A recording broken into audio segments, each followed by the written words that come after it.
And here it is, this country's oldest train station.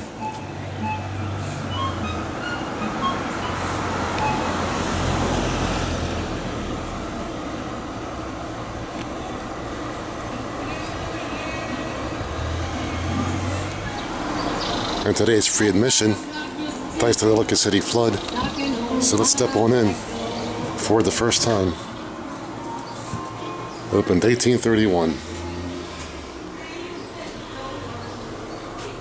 We'll open the door and pull. I think I'll do that. Hello. Hi, how you doing? Pretty good. Well, my first time in here. Oh, fantastic. Thanks for stopping in. I got you. It was Our station master. How many? Freight station? Freight station. Started off as a freight station. Right. Mm-hmm. So I mean, you're just bending over and pushing cars. Mm-hmm. So that's why the doors are so short. Yeah, got your beautiful mug. Yep, the gentleman said it began as a freight station. But it was 1830 when passengers first arrived here. Station built 1831, a year later. And it is this country's oldest train station, and quite possibly the world's oldest.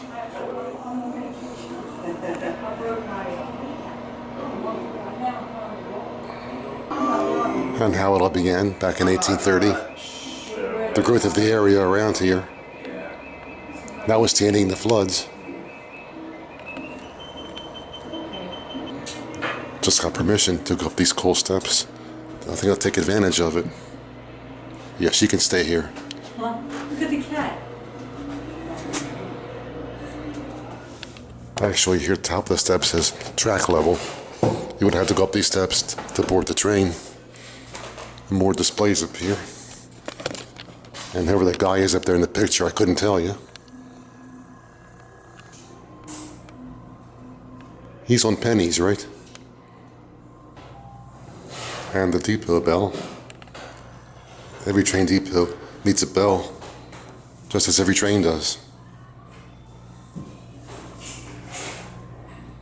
They've been announced trains until 1927. One of the original milestones there. There are not very many of them left.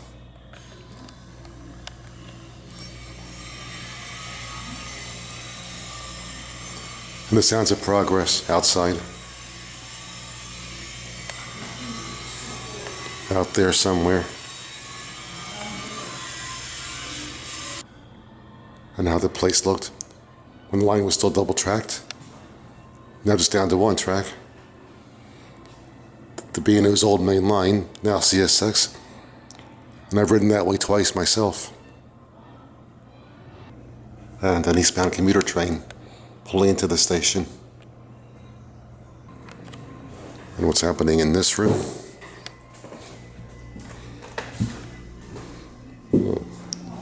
Could be the station master's room here, where he gets in touch with the trains via Morse code back in the late 1800s. Anybody these days still use Morse code other than ham radio operators? Yep, sure enough.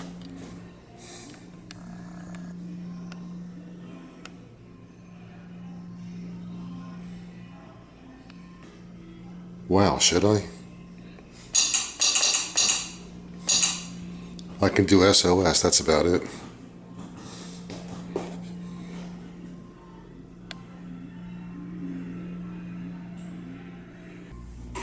Even a pocket-sized relay. Might come in handy. And of course the full-sized one. Try to keep those reflections out, but it's tough.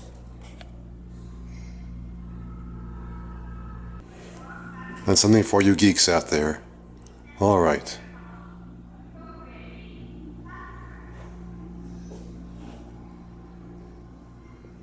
You have the Telegraph, the precursor to the World Wide Web.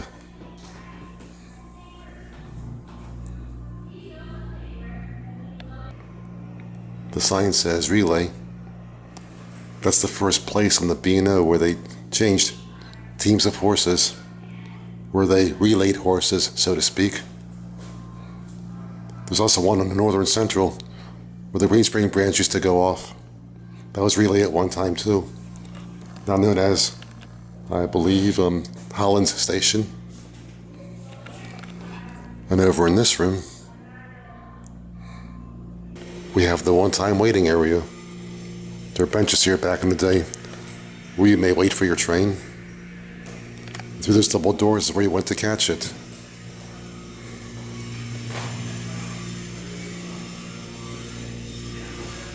Be cool to get a freight now going by there. What do you mean I can go out that way too if I want? I guess I can, because here I am, outside. That's west on the line. The compass direction is north. And east, or south by compass. Okay, would you like to go west or east to see relay in person?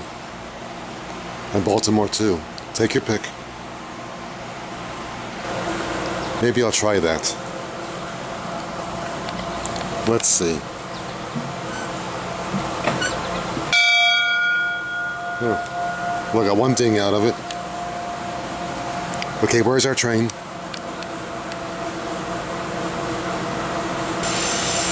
Interesting what went on here, though. What they used to ship here, apparently. Now, where is Springfield Armory? I couldn't tell you.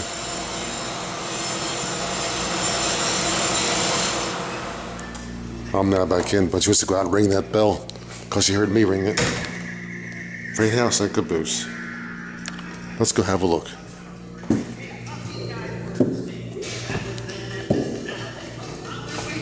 Apparently there was a track here where cars were once brought in for unloading. Hence that big door there. That's what you're hearing. Some audiovisual presentation. So they once moved dinosaurs by train. I just learned something.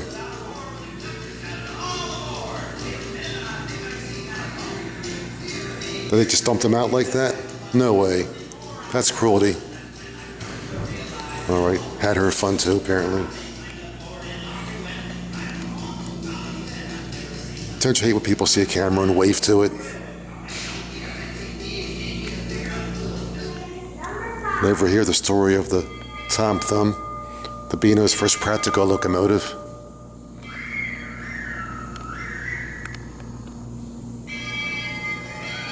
Maybe the horse beat it, but that didn't last very long, did it? Eventually the loco beat the horse.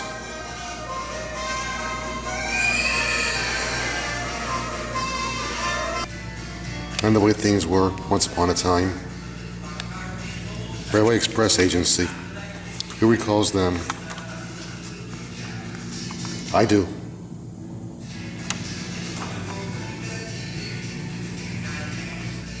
All kinds of stuff here to look at. Railroad history. What better kind is there?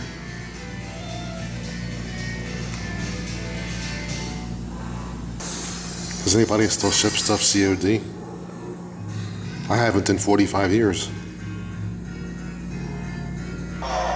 And over here, some stereoscopic viewers with stereo photographs. Yeah, they've had stereo for a long time, apparently. As far back as the Civil War. Wish I could show you, but this isn't a 3D camera. Maybe I'll give it a try. Pick a stereo view, any stereo view, and mount it in. And what do we get? I can't show you with the camera, but it does work. Just checked it out. And it's perfect 3D when you look through there. Perfect 3D 150 years ago. Just like you're there, but it's black and white. And my favorite, vinyl records. 78 RPM. I'll bet a lot of my viewers don't recall vinyl, period, let alone 78 RPM. If you're old enough to recall 78, let me know. If you're as old as I am.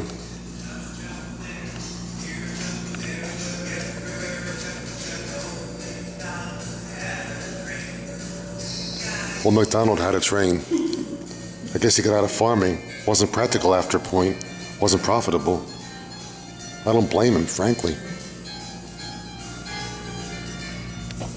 I think I'll go step outside just one more time because I want to see the caboose. It's way up there, behind the freight house. And the freight house is behind the original horse car. Before the Capital Limited, that's what you rode. And there's the freight door I showed you earlier from the inside. And the original name of the town on the sign.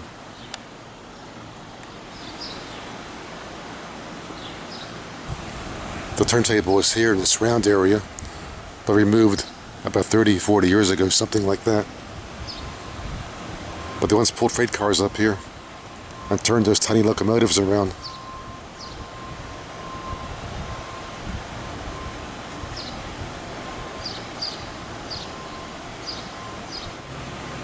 And apparently the freight house is open. And the bullfrog will now investigate. All right. Oh, nice, cool, and cozy in here. A model layout here.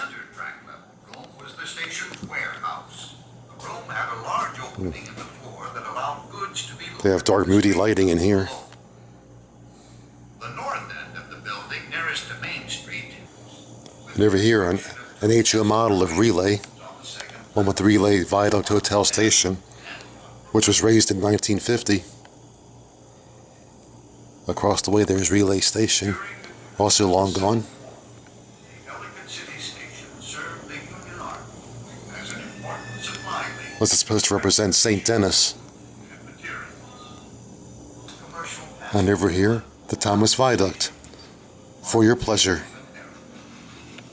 an era in history that lasted right up the past And trains in a glass case. generation. I should display mine like that. I have enough to fill that case and more.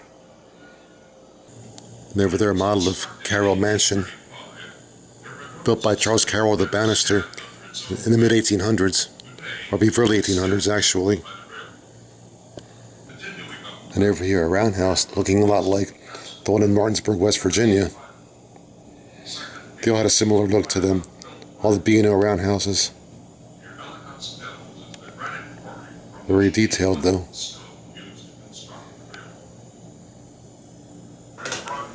And there's Relay Station with the train passing on the Capitol subdivision. The eastern extension of the National Road. A decade earlier, Thomas Jefferson had envisioned the idea of a national road as a way to increase trade and passage westward, connecting the Atlantic coast with the interior of the English chartered by And right now, we are there, to build the in that canal building. that run from the port of Georgetown near Washington through Cumberland. Oh, there's our train again. For a time as commissioner for Maryland in the C&O Canal Company. In 1826, That's a big boy. Thomas received a letter from his brother visiting in England, describing the newly built Stockton and Darlington Railway, where trains drawn by steam-powered engines were being used to transport coal from the mines down to the docks. George Brown was also learning about a short line railway connecting Liverpool with Manchester. On February 28, One more time. 27, the Maryland General Assembly, meeting in the state capitol, I guess we'll head on now, check out a few more things. chartered the Baltimore and Ohio Railroad Company, just 9 days after the plans had first been submitted. And there's our caboose. We've all been on one of those before, haven't we? Linking 13 great states with the nation. That's what the B&O used to do.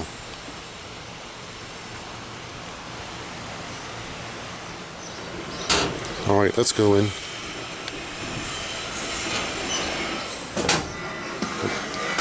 Typical cabooses like the ones I've been on. When I go to Cass, West Virginia, I'd ride in the caboose. A lot more peaceful. And on the way back to Cass, I'd lie down and grab a few winks. Yep, yes I did. Another cool thing about the caboose is I like to ride in the cupola and look out that window up there. My favorite place in a train to ride. I'll have to do that again. And my car's out there somewhere.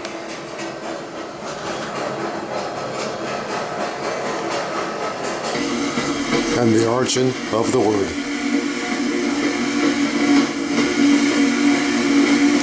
A Dutch word for cooking gallery. All right.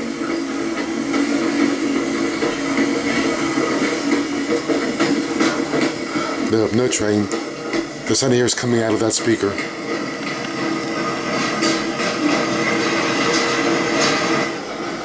And outside one of these doors is the bathroom. But don't know inside which one. That one's locked up. But I get the funny feeling it's an awfully cramped bathroom, whichever door it's behind. But here's our sink.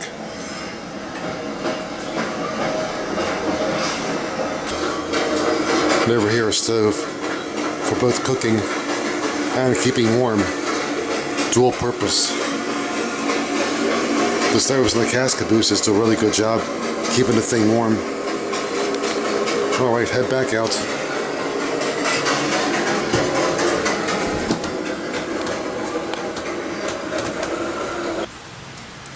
And all designed by Francis Baldwin. He designed many a B&O station back in the day, back in the 1800s.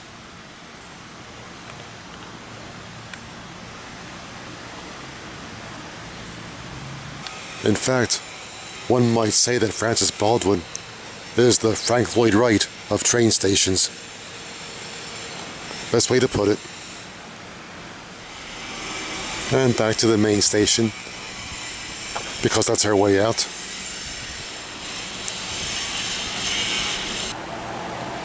Nope, nothing listed on the train board. I guess because service stopped in 1949. Oh well. No point waiting for a train at this point. Let's go back in.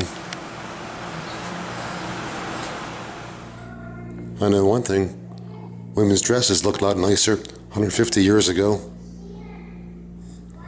Now it's all skin and flesh and sex and things. And a cold suitcase is there. Before we go, anybody want to send a message?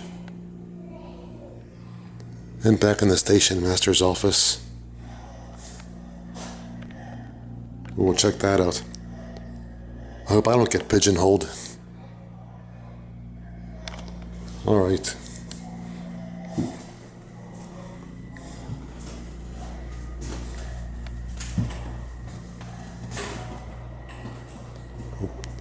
I guess we'll head back down the steps.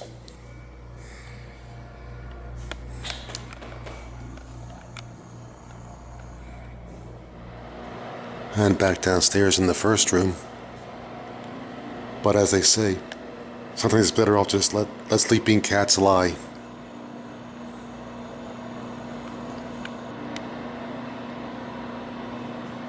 Wake up.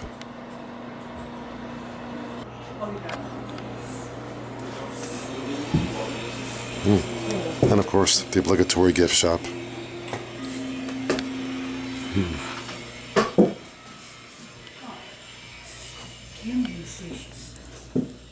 Okay. We've taken trains from Camden Station before. Wow. Coming this way. Yep, gotta go there. Lots of nice old photos. There's Point of Rocks. And Camden Station. Behind which is good old Camden Yards. Right. Lots of stuff to see here.